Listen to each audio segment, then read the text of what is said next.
Mais je voudrais vous arrêter sur ce détail quand même. Vous n'avez aucun pouvoir, vous n'avez aucune possibilité de faire quoi que ce soit. Pourquoi vous y maintenez? Nous y maintenons parce que nous croyons au dialogue. Nous croyons que dans le cadre consensuel qui est trouvé, en restant donc dans le cadre consensuel qui est trouvé par petites touches, on va arriver à sortir la Côte d'Ivoire de la crise.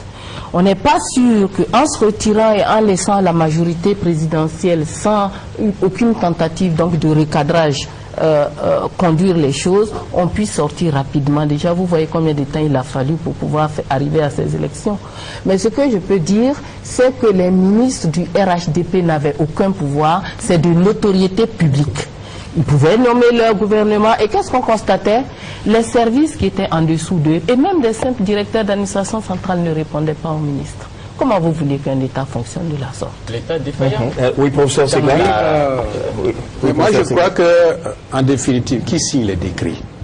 Le président de la République. Oui. Donc en cela, il est responsable de l'activité politique. C'est lui le président de la République. Absolument. Et il se tarde à le dire qu'il a maintenu l'État en l'État. Heureusement. Maintenant, vous êtes en train de me dire qu'il n'y a pas d'État. Mais je suis inquiet. Mais il faut être très inquiet. Il faut être très inquiet. Je suis inquiet. J'arrive. Pour preuve. Très inquiet. Oui. Vous suivez Africa 24? Qu'est-ce que c'est? Moi, je suis la RTI. Qu'est-ce que c'est? Africa 24, c'est une chaîne télé. Oui, continuez. Et il y a eu, on a interviewé un haut dignitaire du parti au pouvoir. Qui n'a pas de nom. Je préfère taire son nom. Un haut dignitaire. Un haut dignitaire du parti au pouvoir. Et le monsieur lui a demandé quelle est la situation de la corruption en Côte d'Ivoire. Il a dit que la Banque mondiale a mené une étude qui révèle qu'il y a eu des déperditions de ressources à concurrent de 150 milliards de nos francs, de l'argent des Ivoiriens, 150 milliards. Détournés. Oui, dû à la corruption. Et l'argent que vous envoyez dans les banques à l'extérieur et tout ça. Et on lui a demandé, mais pourquoi est-ce cela? Il a répondu que cela est dû à la faiblesse de l'État. Absolument. La faiblesse de l'État en Afrique en général et particulièrement en Côte d'Ivoire. Alors je suis inquiet qu'après 50 ans, l'État soit si faible. Alors demandons aux Ivoiriens qui nous regardent, quel État voulez-vous? Voulez-vous un État fort ou un État faible? C'est quoi l'État fort?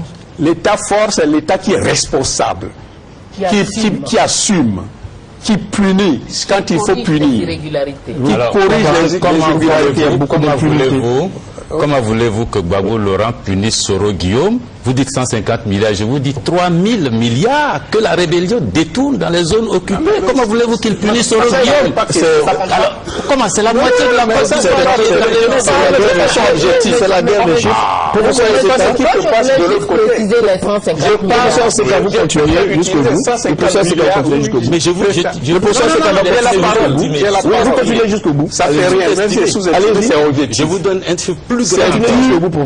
À l'étude de la Banque mondiale qui révèle que 150 milliards sont perdus et des Ivoiriens ont été, du fait de la corruption, ont été détournés. Par an, 150 milliards. C'est dû à la faiblesse de l'État. Alors je demande aux Ivoiriens aujourd'hui, voulez-vous qu'un État faible, après 50 ans de dépendance, reste au pouvoir? C'est sera la catastrophe. L'État pas de Gbagbo, parce que c'est pas pareil. Hein. Alors, l'État qui est fait, mais c'est Gbagbo qui est le garant de l'État aujourd'hui.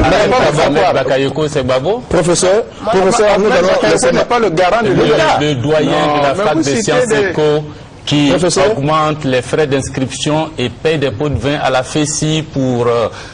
Professeur, vous êtes en train de dire des choses graves. Non, mais bien sûr. Vous dites bien sûr. Et ce doyen-là, on le connaît, les étudiants le connaissent. Les 150 milliards ne vont pas dans les banques suisses, c'est ici dans nos comptes. D'accord. Donc, et il y a les répondants. D'accord, je donnerai la parole à Madame Kaba. Madame Kaba. Là, je suis interpellé. Oui, c'est maintenant Madame Kaba d'abord. Madame Kaba ensuite. Oui, Madame Kaba. Madame Kaba, vous avez la parole. Madame Kaba. Je voulais juste faire une précision par rapport aux 150 milliards et dire qu'en réalité, c'est 150 milliards par an. Et dire que comme la situation ne s'améliore pas et qu'elle se détériore d'année en année, peut-être que le coût annuel pour l'économie ivoirienne, ce n'est plus 150, c'est 200 milliards. L'étude n'est pas actualisée. C'est peut-être 200 milliards, c'est peut-être même 300 milliards. On est dans une situation de déliquescence totale. La situation s'aggrave. Tous les jours, on a l'impression qu'il n'y a pas d'État. Kaba, est-ce que dans les 150 milliards, la Banque mondiale a intégré les recettes issues du diamant et de l'or qui se trouvent dans les zones de Séguéla, Marabadjassa? Est-ce que la Banque mondiale a intégré les recettes issues du cacao et du café volés dans les zones de Vavois et d'Anané? Est-ce que la Banque mondiale a intégré les ressources en bois? Est-ce que, je vous dis, le professeur Madou Soulibaré, oui, professeur, c'est à vous de laisser le professeur. Est-ce que la Banque mondiale a intégré les ressources de Dosso Moussa, ministre des Finances de la rébellion, collectées alors qu'il est ministre de la République et il est payé ici? Vous ne voyez pas ça? Non, c'est des rumeurs. S'il vous plaît, Monsieur William Matebi, vous avez la parole.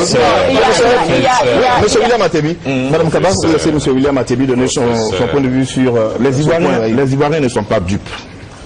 150 milliards dus à la corruption. Moi, je vous dis au passage, si vous voyez un compte de Laurent Gbagbo hors de Côte d'Ivoire dans une banque, prenez le compte, vous prenez cadeau. Dites la même chose pour les autres, vous allez voir ce que j'ai fait. Dites la même chose pour votre affaire. Non, mais dites, si vous trouvez un compte de Laurent Gbagbo, vous avez tous les moyens, c'est vous qui êtes le spécial de la finance internationale, vous avez tous les moyens. Si vous trouvez un compte de Laurent Gbagbo hors de Côte d'Ivoire où il y a 1 milliard, c'est pour vous cadeau. Mais dites-moi, si vous avez un compte, je peux pas ce dedans. Vous le dites ici tout de suite là, et je suis milliardaire dans les heures qui suivent. Je vais vous dire une chose, mes chers amis. Les 150 milliards. Oui, allez-y, monsieur William Matebi.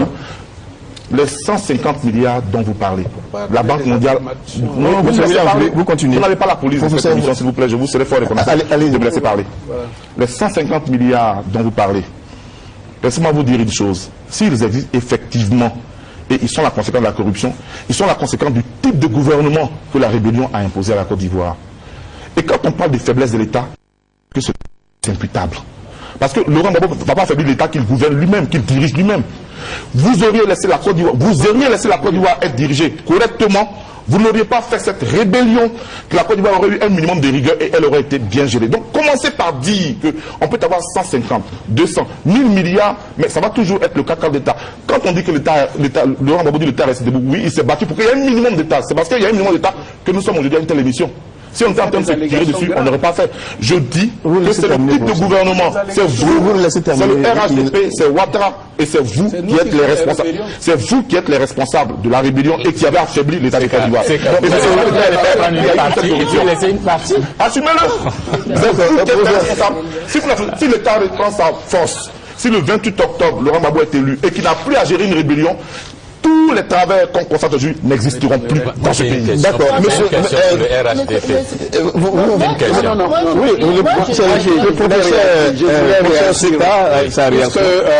Monsieur Koulibaly fait allusion à ma gestion en tant que doyen.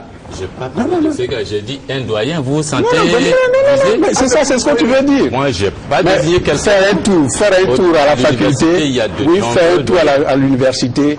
En 3 ans, beaucoup de choses ont changé. C'est que moi, l'argent collecté a servi à beaucoup de choses. En 3 ans, j'ai réalisé ce que des doyens n'ont pas pu réaliser en 6 ans. Très bien. Non, mais oui. Vous avez compris. Je ne suis pas candidat, mais je réponds à Koulibaly. Je ne vous laisserai pas poser votre question. On va garder cette question-là et puis on va essayer d'avancer sur un autre point. Est-ce qu'aujourd'hui, en Côte d'Ivoire, le tribalisme prend de l'ampleur comme on l'entend partout?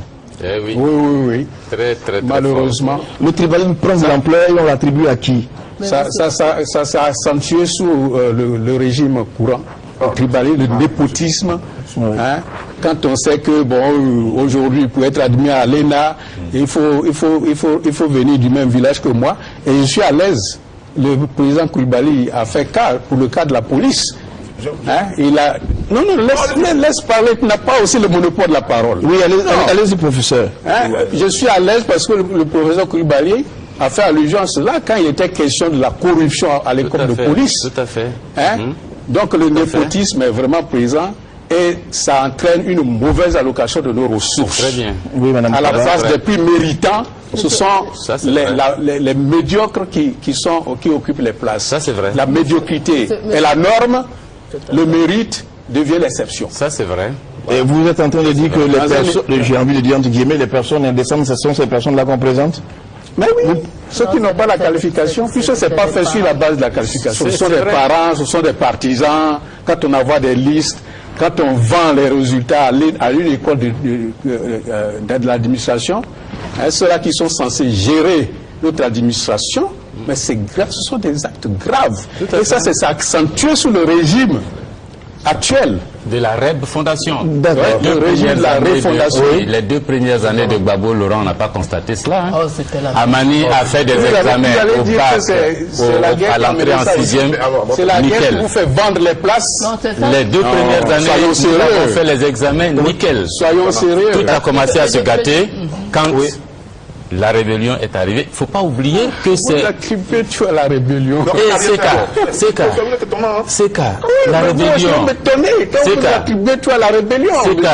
C'est la rébellion, ça fait 8 ans. Écoutez-vous. Ça fait 8 ans qu'une bande armée occupe la moitié du pays. Et la question que je voulais poser, est-ce que vous trouvez normal qu'aujourd'hui on aille aux élections après que nous ayons rempli toutes les exigences posées par cette bande armée du RHDP,